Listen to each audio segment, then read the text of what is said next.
इस कार्यक्रम के प्रायोजक है कृषि एवं किसान कल्याण मंत्रालय, भारत सरकार।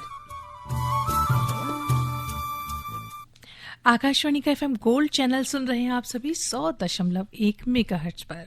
साथियों, कार्यक्रम किसान की बात में आप सभी का बहुत बहुत स्वागत है। आज मैं हूं आपकी साथी आरती। बिल्कुल, मैं हूं गौतम और मेरा भी नमस्कार स्वीकार करें श्रोताओं। और साथियों, कार्यक्रम लेकर आए हैं किसान की बात, तो जाहिर सी बात है भाई, ऐसी बातें होने वाली हैं जो कहीं ना कहीं आपकी खेती को एक कदम आगे बढ़ाएंगी। कुछ ऐसी जानकारी आप तक पहुंचाई जाएंगी जो आपकी खेती है, आपकी जो फसल है, उसको अच्छे से और भी उत्पादन में बढ़ोतरी देगी। बिल्कुल बिल्कुल। और आज का जो हमारा विषय भी है वो है दलहनी फसलों में, खासतौर पे अरहर, जिसको तूर भी बोला जाता है, उससे हम अधिक उत्पादन कैसे लें। अरहर की अगर दाल की बात करें तो भारतीय भोजन का एक महत्वपूर्ण हिस्सा कह सकते हैं और प्रोटीन से भरपूर शाकाहारी आहार के लिए बेहद महत्वपूर्ण, साथ ही साथ अगर ये कहें कि फाइबर से समृद्ध, महत्वपूर्ण पोषक तत्वों से भरपूर, तो ये कोई अतिशयोक्ति नहीं होगी। तो आज का जो विषय है हमारा वही है दलहनी फसलों में अरहर की फसल, खासतौर पे उसमें हम अधिक उत्पादन कैसे लें, क्योंकि हमारे यहाँ उत्पादन में भी हम बहुत ज़्यादा उत्पादन करते हैं, लेकिन तब भी हमें इंपोर्ट करना पड़ता है जी, क्योंकि खपत अच्छी खासी है भारत में जी। तो इस विषय पे आज हम बात करेंगे किस तरह से इस फसल का उत्पादन बहुत अधिक बढ़ाया जा सकता है और जो फसल है वो भी एक गुणवत्ता वाली तैयार हो। इसी विषय पे बात करने के लिए आज हमारे साथ हमारे विशेषज्ञ हैं डॉक्टर SL मीना जी, जो प्रधान वैज्ञानिक हैं शस्य विज्ञान संभाग, भारतीय कृषि अनुसंधान संस्थान, पूसा, नई दिल्ली में। डॉक्टर साहब, बहुत बहुत स्वागत कार्यक्रम में आपका। धन्यवाद। और साथियों, अगर आप भी अरहर की दाल की खेती या किसी भी दलहनी खेती को आप कर रहे हैं और आपको उसमें कहीं कुछ समस्या आ रही है या फिर आप कुछ और जानकारी हासिल करना चाहते हैं, तो आज के इस प्रोग्राम से आप जुड़ सकते हैं। और जुड़ने के लिए आप हमारा फ़ोन नंबर नोट करें, इससे आप सीधे जुड़ें, फ़ोन करें। नंबर बताती हूँ आपको, 011 दिल्ली का STD कोड है। इसके बाद आप नंबर डायल करें 23421081। एक और फ़ोन नंबर है 23421083। इस पे आप कॉल करके सीधी जानकारी हासिल कर सकते हैं, जो भी जानना चाहते हैं दलहनी फसलों के बारे में, स्पेशली अगर खास तौर पे बात करें अरहर की दाल, तूर की दाल भी जिसे कहा जाता है, इस विषय पे अगर आप कोई जानकारी हासिल करना चाहते हैं। बिल्कुल बिल्कुल आरती, बहुत सही कहा आपने। और डॉक्टर साहब, सबसे जो पहला सवाल है हमारा, हम अपने श्रोताओं के लिए, अपने किसान भाइयों के लिए ये जानना चाहेंगे कि जो दाल है, अरहर की जो दाल है खासतौर पे, ये पोषक तत्वों से कितनी भरपूर है, कितना हमारे उपभोक्ताओं के लिए फायदेमंद है और कितना किसान भाइयों के लिए भी फायदेमंद है, क्योंकि खपत ज़्यादा है। तो किस प्रकार से उत्पादन करें, कैसी तैयारी रहे उनकी कि उनको उत्पादन ज़्यादा हो और उपभोक्ताओं तक ये दाल जो है पहुंच सके। कि ये जो अरहर की दाल है सब तरह से संपन्न है। बिल्कुल। और जब हम बात करते हैं स्वस्थ खाने की, यानी कि जो बैलेंस डाइट होती है, तो उसमें दाल का होना बहुत आवश्यक है जी। और जितनी भी दालें होती हैं, ये खास करके जो हमारे जो देश में ज़्यादातर लोग वेजिटेरियन हैं, उनके लिए प्रोटीन का बहुत बड़ा स्रोत है दालें। बिल्कुल। और अरहर की जो दाल है वो एक्चुअली खरीफ की सबसे इम्पोर्टेंट दाल है। और हमारे देश में आपको पता है कि लगभग 25 मिलियन टन जो दाल का उत्पादन होता है वो वर्ल्ड में सबसे ज़्यादा होता है। बिल्कुल। लेकिन हमारी जो जनसंख्या है वो 90% जनसंख्या ऐसी है जो प्रोटीन के लिए पूरी तरह से दालों पर निर्भर करती है। तो हमें उसको पूरा करने के लिए कुछ दालों का हमको आयात भी करना पड़ता है जी। बात करते हैं मतलब स्वास्थ्य की, तो ह्यूमन बीइंग का स्वास्थ्य तो अच्छा रहता ही है, लेकिन साथ ही साथ क्या है, इसमें सोइल का स्वास्थ्य भी सुधरता है। क्योंकि सब दालें जो होती हैं ये लेग्यूम क्रॉप होती हैं और इनकी जड़ों में गांठें होती हैं और उन गांठों में बैक्टीरिया होते हैं और वो बैक्टीरिया क्या करते हैं, जो हमारी वातावरण में जो नाइट्रोजन जो होती है उसको वो जड़ों में फिक्स करते हैं। तो ये जमीन का जो उर्वरा शक्ति है उसको बढ़ाता है, साथ साथ उसका जो स्वास्थ्य है उसमें भी वृद्धि करता है। तो दालों की जो खेती करते हैं वो किसान भाई, वो अपने बैलेंस डाइट की तो बात करते ही हैं, साथ साथ वो क्या है कि अपनी जो जमीन है उसको भी बहुत अच्छी तरह से वो उर्वरा बनाते हैं। तो यूं करके कह सकते हैं कि दालें अगर हम उगाएंगे तो हमारा पोषण अच्छा होगा। साथ साथ क्या है कि हमारी जो पशुधन है उसके लिए भी हम चारा ले सकते हैं, दालों के जो वेजिटेटिव पार्ट होता है वहां से ले सकते हैं। और तीसरा क्या है कि हमारी जो मृदा है उसका जो स्वास्थ्य है वो भी उसमें इंप्रूवमेंट की गुंजाइश में होती है। तो इसलिए मैं किसान भाई से अनुरोध करूंगा कि जब भी वो फसल चक्र बनाएं या फसल की कोई पत्ती अपनाएं तो उसमें दालों का समावेश जरूर करें। अगर आपने एक क्रॉप दाल के लगा ली, चाहे वो इंटरक्रॉपिंग हो चाहे वो सीक्वेंस क्रॉपिंग हो, किसी भी तरह से आपने साल में एक दाल उसमें उगाई है खेती में, तो आपको नाइट्रोजन देने की आवश्यकता नहीं पड़ेगी। तो इस तरह से ये दालें बहुत ही महत्वपूर्ण, हम कह सकते हैं कि ये खेती के लिए बहुत इंपॉर्टेंट है और हमारा जो मृदा स्वास्थ्य है उसको भी सुधारती है। जी बिल्कुल, देखिए हमारा स्वास्थ्य सुधारती है, साथ ही पशुओं का स्वास्थ्य सुधारती है और मृदा स्वास्थ्य की आपने बात की। अगर किसान मित्र हमारे फसल चक्र को अपना लेते हैं तो कहीं ना कहीं मृदा की जो उर्वरक शक्ति है वो काफी बढ़ जाती है। बिल्कुल जी। डॉक्टर साहब, अगर अभी बात करें हम अरहर की दाल की हम बात कर रहे हैं, तो ये किस स्टेज पे भी देखने को मिल रही है इस वक्त पे? देखिए आरती जी, जैसे मैंने पहले ही बोला था कि अरहर महत्वपूर्ण फसल है खरीफ की, और खरीफ की जो ज्यादातर जो फसलें होती हैं उनको हम मानसून आते ही लगा देते हैं। पहली बारिश होती है मानसून की तो उसकी बुआई कर देते हैं। लेकिन अरहर थोड़ा सा क्या लंबी अवधि की फसल होने के कारण इसकी हम लोग बुआई कर देते हैं मई के लास्ट वीक में या फिर जून के प्रथम पखवाड़े तक इसकी बुआई कर देते हैं। तो थोड़ा मानसून आने से पहले इसकी बुआई कर लेते हैं किसान, अगर उनके पास थोड़ी बहुत इरिगेशन की फैसिलिटी है तो जनरली। लेकिन ज़्यादातर जो किसान रेनफेड में, ड्राईलैंड में जो किसान भाई हैं, वो बिल्कुल मानसून जब उसकी पहली बारिश आएगी तभी उसकी वो बुआई करते हैं। तो अब मैं समझता हूँ कि इस समय हमारी जो फसल है वो करीब करीब 3 महीने की हो चुकी है, तो उसका वेजिटेटिव पार्ट काफ़ी डेवलप हो चुका है। और अभी जो फसल है उसमें देखो, एक तो खरपतवार नहीं होने चाहिए, दूसरा क्या है कि आप देखते हैं कि इस समय देश में काफ़ी जगह बहुत भारी बारिश हो रही है, तो कहीं कहीं खेतों में पानी भरा है। तो यही मैं कहूँ किसान भाइयों कि इस समय थोड़ा पानी का प्रबंधन करना जरूर है, क्योंकि पानी अगर भर गया खेत में और वो 40 घंटे से ज़्यादा रह गया तो वो फसल को नुकसान कर सकता है।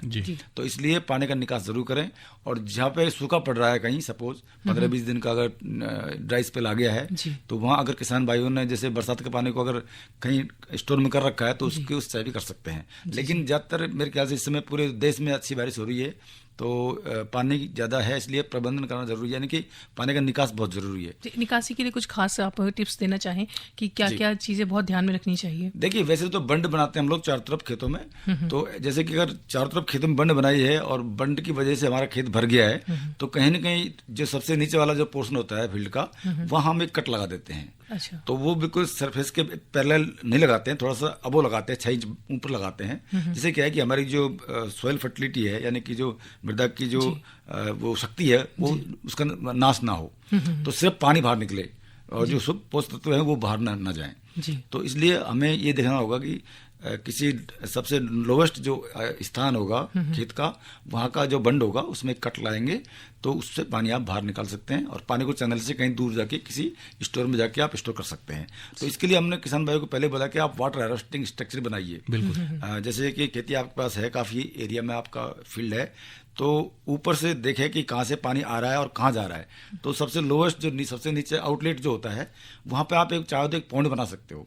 तो पॉन्ड में क्या है कि जो एक्सेस वाटर आएगा पानी, वो पानी आके वहाँ इकट्ठा हो जाएगा, तो जब ड्राई स्पेल पड़ेगा यानी सूखा पड़ेगा तब उस पानी को आप सिंचाई के रूप में आप ले सकते हैं। तो इस तरह किसान भाई प्रबंधन करेंगे तो वो जो पानी एक्स्ट्रा आ गया है खेत में तो उसका प्रबंधन हो जाएगा और आपकी जो फसल है वो भी बच जाएगी। क्योंकि एक लंबी अवधि की फसल होती है, तो कई बार सूखे का सामना, कई बार अत्यधिक बारिश का सामना, दोनों ही तरह से देखने को पड़ता है इस फसल को। तो ये बहुत सुविधाजनक रहेगा कि एक बना लिया उन्होंने, पॉन्ड बना लिया, उसमें पानी इकट्ठा कर लिया, या अधिक हो गया तो उसको निकासी का रास्ता दिया।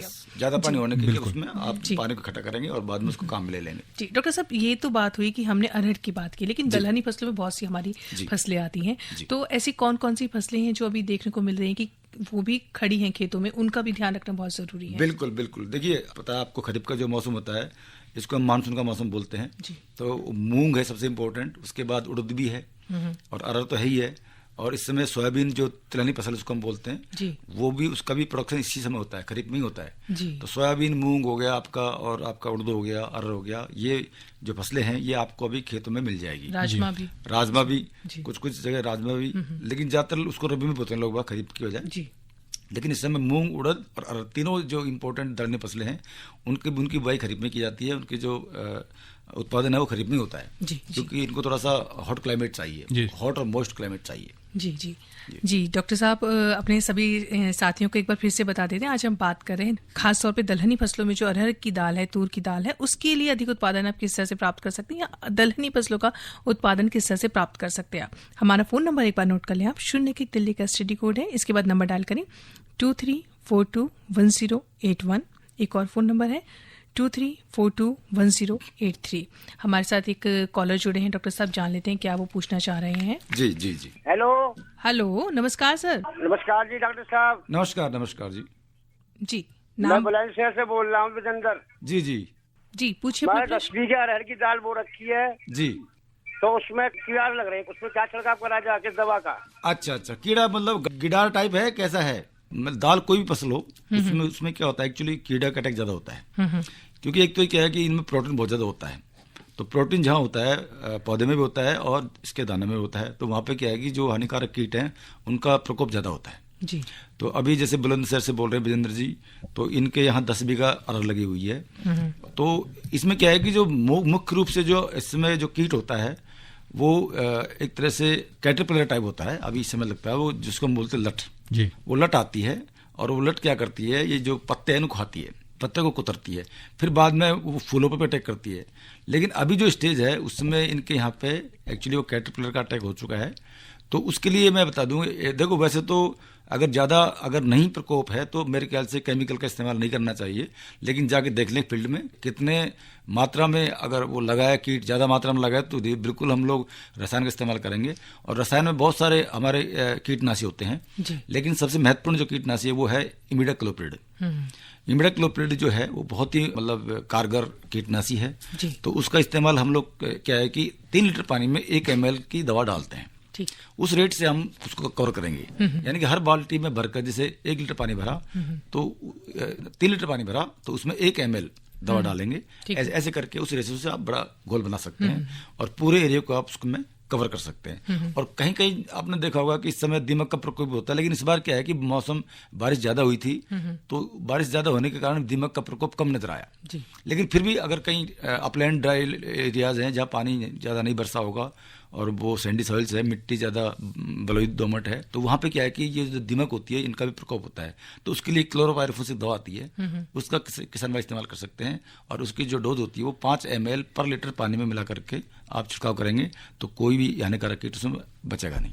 जी डॉक्टर साहब। और डॉक्टर साहब और भी कॉलर लाइन पे बने हुए, उनसे भी जान लेते क्या पूछना चाह रहे हैं। हेलो, मैं गुड़गांव से बोल रहा हूँ जी, मेरा नाम है रमेश राय, मैं गुड़गांव हरियाणा से बिलोंग करता हूँ। जी पूछिए अपना प्रश्न। मुझे सरसों का खेती करना है, तो सरसों का खेती में कौन से बीज अभी सही होगा और कौन सा बीज गलत होगा? हमारा दोमट मिट्टी है जी। जी बिल्कुल रमेश जी, बहुत बढ़िया प्रश्न आपका है, क्योंकि अभी मौसम खरीफ का है और जैसे बारिश बंद हो जाएगी तो हमारी खरीफ की जो फसलें हैं जैसे ज्वार बाजरा है ये सब पक जाएंगी, कट जाएंगी। तो आने वाला एक महीने के बाद आप सरसों की खेती करना शुरू कर देंगे, क्योंकि आजकल क्या है कि हमारे यहाँ पे सरसों के विभिन्न प्रकार की जो वैरायटीज है अवेलेबल हैं, किस्में अवेलेबल हैं, तो जल्दी बोने वाली किस्में भी हैं इस समय। और हमारे भारतीय कृषि अनुसंधान संस्थान ने भी बहुत सारी सरसों की वैरायटियाँ डेवलप की हैं और एक भरतपुर में भी एक हमारा ICAR का इंस्टीट्यूट है, तो उन्होंने भी बहुत सारी सरसों की जो वैरायटी हैं उनको उन्होंने विकसित किया है। तो गुड़गांव का जो एरिया है वो बिल्कुल बहुत अच्छा एरिया है और सरसों के लिए बहुत अच्छा है, क्योंकि हरियाणा राजस्थान जो एरिया है, कुछ पोर्शन यूपी का भी है, ये पोर्शन इतने अच्छे हैं कि यहाँ सरसों बहुत अच्छी पैदा होती है। तो किसान भाई का प्रश्न बहुत अच्छा है कि बहुत अच्छी किस्म आप लेंगे तो आपका प्रोडक्शन ज़्यादा होगा। तो अच्छी किस्म के लिए आप अच्छी जगह से लीजिए, क्योंकि स्रोत बहुत इंपॉर्टेंट है। कई बार क्या है, किसान भाई किसी कंपनी का ले लेते हैं जो अप्रूव नहीं होती है या ऑथेंटिकेट नहीं होती है, तो वो बीज फिर बाद में इतना अच्छा प्रोडक्शन नहीं देता है। लेकिन अगर आप अच्छी जगह से लेंगे, यानी कि जो अप्रूव्ड जगह होंगी, एजेंसी होंगी, वहाँ से आप बीज लेंगे तो आपकी फसल अच्छी होगी। तो उसके लिए मैं बता दूं आपको, हमारे ICAR के जितने भी इंस्टीट्यूट होते हैं उनके एटिक सेंटर होते हैं, उन सब में आपको जहाँ जहाँ सरसों का जो ब्रीडिंग होता है या काम होता है वहाँ पर ये जरूर मिलेगा। जैसे हमारा IRI में जो एटिक सेंटर है इंदुपुर गेट साइड में, तो वहाँ से भी किसान भाई ले सकते हैं। तो इसके लिए अच्छी क्वालिटी की जो सरसों की वैरायटी जो अभी आई है उसमें 000 2-3 तरह की वैरायटी हैं। तो उसमें नाम है पूसा मस्टर्ड 30 है, पूसा मस्टर्ड 31 है और पूसा मस्टर्ड 28 भी है। इनको वो बुआई कर सकते हैं। और भरतपुर में भी सेवर में एक इंस्टीट्यूट है हमारा, वहाँ भी संपर्क कर सकते हैं। लेकिन आप सरसों का जो बीज लें ऑथेंटिकेट जगह से लें या फिर NSC के सेंटर जो होते हैं वहाँ से आप ले सकते हैं। जी डॉक्टर साहब कॉलर लगातार जुड़ रहे हैं हमारे साथ, जानना चाह रहे हैं, पूछ लेते हैं। हेलो, नमस्ते मैम। जी नमस्कार सर, नाम बताइए अपना और कहाँ से बोल रहे हैं आप? मेरा नाम राजेश कुमार और जम्मू एंड कश्मीर से बोल रहे हैं। जी पूछिए अपना प्रश्न राजेश जी। मैं डॉक्टर साहब से ये पूछना था कि हम तो ये हर की दाल तो नहीं लगाते हैं, और क्या ये जम्मू कश्मीर में हो सकती है ये फसल इसकी? अरहर की फसल जम्मू में हो सकती है, कश्मीर का मैं नहीं कह सकता हूँ। देखिए राजेश, जैसे है ना, हर एक क्रॉप को मतलब हर तरह का वो चीज़ तापक्रम, उसकी बुआई के लिए अलग तापक्रम चाहिए, उसकी वेजिटेटिव ग्रोथ के लिए अलग तापक्रम चाहिए, उसका जो रिप्रोडक्टिव स्टेज होती है उसके लिए अलग तापक्रम चाहिए, उसकी मैच्योरिटी जब होती है, पकती है कोई भी फसल, उसका लिए अलग टेम्परेचर चाहिए। तो जम्मू का जो एरिया है वहाँ आप कर सकते हैं, क्योंकि वहाँ का मौसम ठीक ठाक है, और लेकिन कश्मीर में थोड़ा ठंड है, तो ये ठंडी जगह नहीं होता है, तो उसमें क्या है कि ग्रोथ नहीं आएगी, ज़्यादा अच्छा प्रोडक्शन नहीं होगा, हालांकि उग जाएगी वैसे, लेकिन प्रोडक्शन अच्छा नहीं होगा। तो हर क्रॉप के लिए एक अनुकूल क्लाइमेट होता है, अनुकूल जलवायु होता है, उसी में आप बोएंगे तो डेफिनेटली वहीं इसमें इसकी ग्रोथ होगी। तो जम्मू में आप कर सकते हैं, कश्मीर में नहीं इसका प्रोडक्शन लेगा। जी डॉक्टर साहब, कॉलर लगातार बात करते हैं। बिल्कुल, हेलो, बिल्कुल, एक और कॉलर जुड़ रहे हैं। नमस्कार, स्वागत है कार्यक्रम में आपका। डॉक्टर साहब आपको भी नमस्कार। नमस्कार जी, नमस्कार। नाम डॉक्टर साहब, मैं कोई किसान तो नहीं, पर लेकिन जो है ना, हम अपने घर पे वो लगाते हैं, जैसे कोई भी सब्जी, भाई पहले बार में लगाते थे मेथी टमाटर, तो मैं ये जानना चाह रहा था जी क्या सही समय क्या है मेथी का बोने का, जैसे अब साग वगैरह के साथ मिला के खाने से, या और लहसुन लगाने का, लहसुन मतलब वो लगाने का सही समय क्या है जी? जी देखो, बिल्कुल बहुत ऐसा प्रश्न आपका है ना। मेथी जो होती है ना, वो हम लोग लगाते हैं सर्दियों में, तो इसका जो बुआई का समय वो होता है अक्टूबर का महीना होता है, यानी कि अक्टूबर का जो दूसरा पखवाड़ा होता है उसमें आप इसकी बुआई कर सकते हैं, और नवंबर तक भी बुआई कर सकते हैं, क्योंकि ये क्रॉप ऐसी है, ये इसको जो उगने का तापक्रम जमीन वो है 25 के आसपास है, तो अक्टूबर का महीना जो होता है वो बिल्कुल उसका उचित समय होता है, और आप नवंबर तक भी इसकी बुआई कर सकते हैं, और फिर बाद में आप दिसंबर में, जनवरी में, फरवरी में इसकी कटिंग करके आप सब्जी बना सकते हैं और बेच सकते हैं। बिल्कुल डॉक्टर साहब, एक और कॉलर हमारे साथ जुड़ रहे हैं, तो इनका भी सवाल जान लेते हैं। हेलो, हाँ जी मैडम जी, मैं दोबारा से संजीव कुमार बोल रहा हूँ हरियाणा से जी। प्रश्न ये है कि एक तो लहसुन लगाने का क्या समय है जिगर, और दूसरी बात है मेथी जो ये डंगरों तक खवाने वाली, यही बो देनी चाहिए, या जैसे सब्जी वगैरह के लिए घर में लगाते हैं किचन गार्डन? नहीं, जवाब दिया आपने शायद। नहीं, बिल्कुल आपका बहुत इंटरेस्ट है सब्जियों में, सब्जियां बिल्कुल आप उगा सकते हैं। और देखो अभी जो मौसम आ रहा है रबी का, इसमें जितनी भी सब्जी आप बोएंगे, हमारे यहाँ एटेक सेंटर पे पूरा पैकेज मिलता है, सब्जियों का पूरा पैकेट मिलता है, उसमें कम से कम 10 से 12 सब्जी होती हैं, और आप किचन गार्डनिंग कर सकते हैं।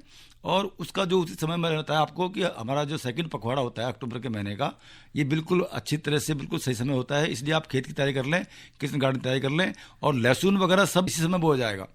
लहसुन की पौध आप लगा सकते हैं, कलियाँ जो उसकी होती हैं उनको मेड़ पर लगाएंगे तो अच्छा रहेगा, मेड़ बना करके और उन पर लगाएं, जिससे क्या है कि आपका जो लहसुन मोटा होगा।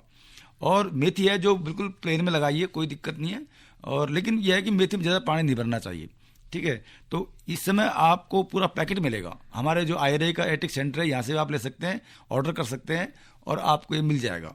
तो ये बहुत, हमारे जो KVK है वहाँ पे मिल जाएगा आपको, जो भी हमारे ICAR के इंस्टीट्यूट्स हैं या हमारे जो कृषि विश्वविद्यालय हैं स्टेट्स के, वहाँ के जो सेंटर होते हैं, काउंटर होते हैं, वहाँ पे आपको पूरा पैकेज मिल जाएगा, रबी में बोई जाने वाली सब्जियाँ। जी जी, तो उसको लेके आप उगाइए, कोई दिक्कत नहीं है जी। और साथियों, लगातार आपकी कॉल्स भी आ रही हैं, आप बातें भी पूछ रहे हैं, और हम भी डॉक्टर साहब से काफ़ी कुछ जान रहे हैं। आपके लिए काफ़ी सुविधाजनक हो, हमारी भी जानकारी में काफ़ी बढ़ोतरी हो। दलहनी फसलों के बारे में आज बात हो रही है, खासतौर पर अरहर की दाल या कहीं तूर की दाल, इसकी बात हो रही है। इस सारी बातें आगे भी चलती रहेंगी, लेकिन फिलहाल समय है एक छोटे से ब्रेक का। अरे क्या कर रहा है? इधर इधर इधर, हम बोल रहे हैं तेरे बीजू का। उतला बोल रहा है? पक्षियों से तो हम खेत को बचा लेते हैं, पर इन घातक रसायनों से कैसे बचाएं? मतलब? देख बेटा, तू जो ये अंधाधुंध रसायन मिलाता है ना, मिट्टी की सेहत बिगड़ने लगी है, और जब माटी ही कमजोर पड़ जाएगी तो उपज कैसे सेहतमंद होगी? अरे पहले ऐसा नहीं था, पूछना अपने बड़े बुजुर्गों से, कैसे फसल लहलहाती थी, शुद्धता झलकती थी। माटी भी तंदुरुस्त और लोग भी। पहली वाली बात कहा, पर अब तो सब यही डाले हैं। सब नहीं, आज भी लाखों जागरूक किसान परंपरागत विधि से फसल उगा रहे हैं, खर्चा कम और उपज की कीमत भी बेहतर पा रहे हैं। सच है? रे बेटे, एक्सपीरियंस से बता रहे हैं, धूप में बाल सफेद नहीं किए हैं। ठीक है भाई, मैं भी आज से जैविक खेती शुरू करूंगा। माटी से प्रेम की परंपरा है, परंपरागत खेती। प्रधानमंत्री किसान मान धन योजना, मिलेगा पेंशन का सहारा, कृषक ना होगा बेसहारा, जुड़ेगा खुशियों से नाता, कटेगा सुख से बुढ़ापा, सुरक्षित होगा अन्नदाता, सुरक्षित होगा अन्नदाता। प्रधानमंत्री किसान मान धन योजना से लघु सीमांत किसानों का भविष्य होगा सुरक्षित और 60 वर्ष की आयु से 3,000 रूपए मासिक पेंशन होगी सुनिश्चित। 55 रूपए से 200 रूपए की मासिक किश्त देकर प्रवेश कर सकते हैं। 18 से 40 वर्ष तक के किसान इस अंशदायक योजना में सरकार देगी बराबर का योगदान। सभी किसान भाई बहन इस योजना के लाभ के लिए जन सेवा केंद्र में जाएं और अपना निःशुल्क नामांकन कराएं। प्रधानमंत्री किसान मान धन योजना, अन्नदाता के परिश्रम को संबल, पेंशन से सुरक्षित उनका कर। कृषि एवं किसान कल्याण मंत्रालय, भारत सरकार द्वारा जनहित में जारी। एक बार फिर से स्वागत है आप सभी का कार्यक्रम किसान की बात में। आज बात हो रही है दलहनी फसलों के बारे में। विशेष तौर पर आज जानकारी ले रहे हैं हम अरहर तूर की फसल से किस तरह से अधिक उत्पादन किया जा सकता है।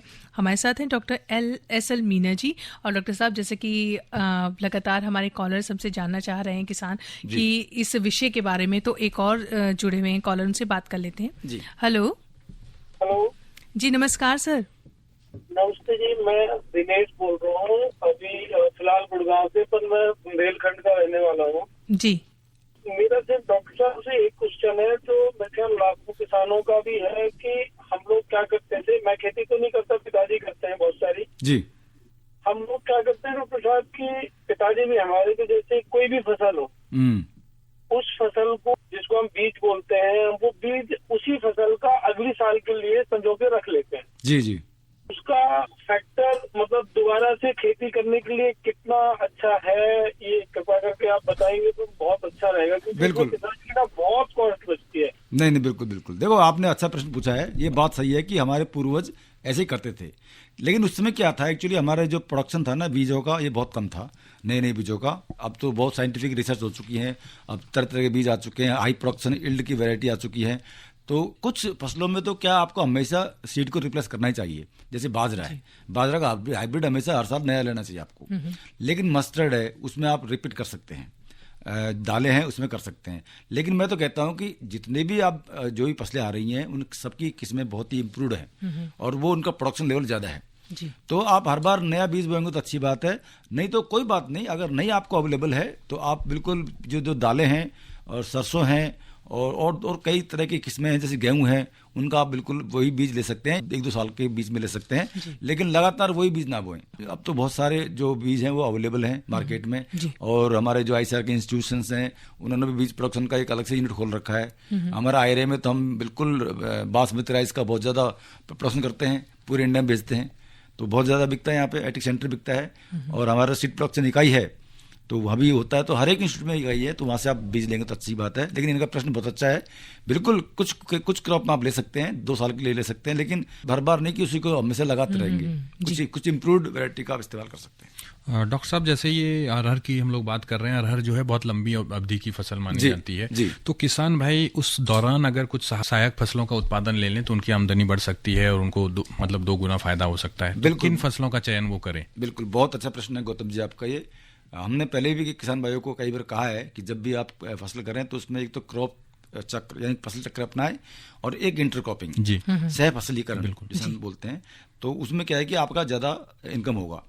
तो विशेष करके जो दालों वाली फसलें हैं उनमें तो आपको बिल्कुल लेना ही चाहिए। जैसे दाल अरहर की बात करते हैं इस समय, अरहर के साथ आप ज्वार ले सकते हैं, बाजरा ले सकते हैं, तिल ले सकते हैं जी। और ये पंक्ति से बोएंगे तो अच्छी बात है, यानी कि रो अरेंजमेंट इसका फिक्स होना चाहिए। यानी कि 2 पंक्तियां आपने ले ली इसकी अरहर की, तो 1 पंक्ति आप उसकी ले सकते हैं बाजरे की या ज्वार की, 2 भी ले सकते हैं। अलग अलग रेशियो है, अलग अलग जगह के लिए, कोई दिक्कत नहीं है। लेकिन इसमें बिल्कुल सह फसली का समावेश होना जरूरी है। उसमें क्या है कि आपकी जो अरहर की फसल है वो क्या करती है, इनकी गांठों में जो ग्रंथि होती हैं, जड़ में जो गांठें होती हैं, उनमें बैक्टीरिया होते हैं राइजोबियम। तो वो राइजोबियम क्या करते हैं, नाइट्रोजन जो हमारी एटमॉस्फेयर नाइट्रोजन है उसको फिक्स करते हैं। तो वो खुद तो अपना उसका भोजन बनाती है, साथ साथ क्या है कि वो नाइट्रोजन की कुछ मात्रा जो सह फसल है उसको भी दे देती है। तो मिट्टी में उनको नाइट्रोजन की कमी नहीं आती है। तो अगर हम ज्वार बाजरा के साथ या कोई और मोटा अनाज है उनके साथ में अगर हम लोग अरहर करेंगे या मूंग करेंगे या उड़द करेंगे तो इसमें डेफिनेटली हमारी मृदा का स्वास्थ्य तो सुधरेगा ही सुधरेगा, साथ क्या जो प्रोडक्शन है वो भी ज्यादा होगा और किसान की जो इनकम है वो ज्यादा होगी जी। तो श्री अन्न को आपने कहा कि शामिल करके काफी अच्छी फसल तैयार की जा सकती है। बिल्कुल बिल्कुल जी। डॉक्टर साहब, एक चीज और कहें, अगर जैसे शुरुआत में हमने बात की थी कि भारत में खपत काफी अच्छी है, उत्पादन भी अच्छा है, लेकिन फिर भी हमें इसका आयात कहीं ना कहीं करना पड़ता है। तो ऐसे में अगर इसको हम बड़े स्तर पर देखें तो आर्थिक रूप से हमारे भारत पर किस तरह से असर दे रही है या किस तरह से सहयोग दे रही है? देखिए, बाहर से मंगाना पड़ता है क्योंकि हमारी जो रिक्वायरमेंट है वो ज़्यादा है। अभी फिलहाल 24-25 मिलियन टन हमारा पल्स का प्रोडक्शन है, लेकिन हमारी जो खपत है वो 28 मिलियन टन के आसपास है। तो वो अभी हम अचीव करने की कोशिश कर रहे हैं और उस गवर्नमेंट ऑफ इंडिया काम कर रही है। और आपने सुना होगा एमएसपी का प्रमोशन भी गवर्नमेंट ऑफ इंडिया कर रही है, जिससे क्या है किसान भाई दालों की फसलों को अपनाएं और उनसे प्रोडक्शन ज़्यादा लें। तो बिल्कुल आपने कहा, देखो अगर हम लोग बाहर से इम्पोर्ट करेंगे तो हमारा जो खर्चा है बढ़ेगा, है ना। तो यूं करके हमें खुद को प्रोडक्शन बढ़ाए तो अच्छी बात है। जी, तो ये बहुत अच्छी बात कही आपने कि प्रोडक्शन जो है, उत्पादन जो बढ़ाने की पूरी तैयारी की जा रही है और इस दिशा में काफी काम भी हो रहा है। जी, तो डॉक्टर साहब, doctor S L Meena ji, आपका बहुत बहुत धन्यवाद आज की इस बात को पूरी हमारे किसान मित्रों तक, हमारे श्रोताओं तक पहुंचाने के लिए। आपको भी धन्यवाद बहुत बहुत। तो साथ ही हमारे साथ doctor S L Meena ji, जिन्होंने खूब सारी बातें की अरहर की दाल, दलहनी फसलों के बारे में। और आज का विषय फिलहाल यहीं पर समाप्त करने का समय हो गया है। फिर मिलेंगे आपसे, तब तक के लिए मुझे आरती को। बिल्कुल, मैं हूँ गौतम और कार्यक्रम के प्रस्तुतकर्ता थे शिवनंदन लाल जी। नमस्कार। नमस्कार।